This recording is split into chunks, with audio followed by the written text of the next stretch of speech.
In our setting of ancient Greece, 431 BC, the Peloponnesian War is raging. So every little city-state has its own army, and they're allied with either Sparta or Athens. Those are the major superpowers of the time. But at first, the Peloponnesian War took place during the 5th century, which is a crucial moment in history for our civilization. Because as Thucydides says, it was the most important conflict in antiquity between the rise of a democracy and the ancestral system of the tyranny and the oligarchy. But also plenty other opposition between tradition and modernity, religion and science. That time period is still relevant for us today because we still embrace a lot of those philosophies. We still have the same questions that they were thinking about back then. So it was a match made in heaven for an Assassin's Creed game in its war history. So the landscape of Greece is magnificent. We went to visit, and the epic vistas that it allowed us to create were something that we really wanted to concentrate on recreating in the world.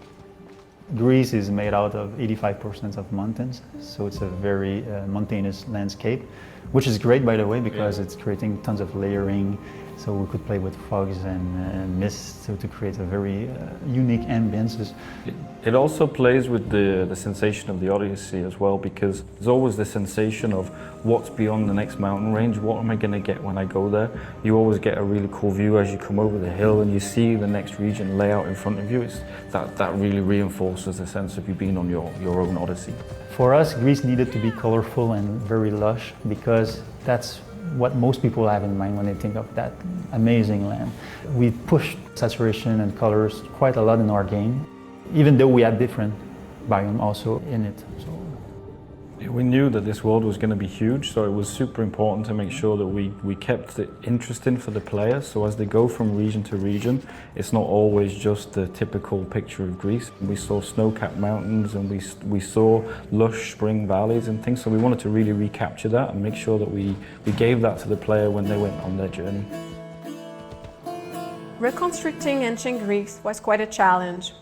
For some cities, it was harder to find some specific data. For example, on Mykonos, nothing is remained.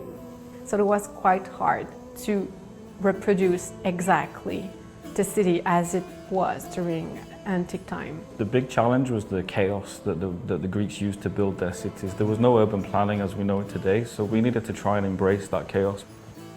We tried to capture the importance of mythology for the ancient Greece. The mythology is an integral part of their society, their social behavior, their belief, their religious tradition.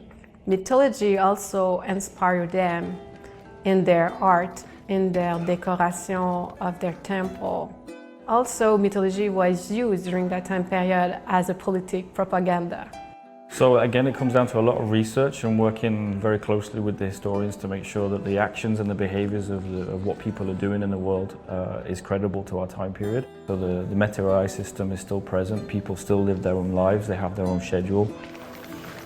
We were really lucky that our historical characters had quite a bit of information about them. You know, you have Plato's accounts of Socrates and who Socrates was and how he would infuriate people with the amount of questions he asked. And then we looked at historical documentation and the different myths and legends and the stories to help us craft the fictional characters and who we knew we wanted to represent, who we knew we couldn't leave out, and craft their personalities based on that. I'll do my best with what you've told me.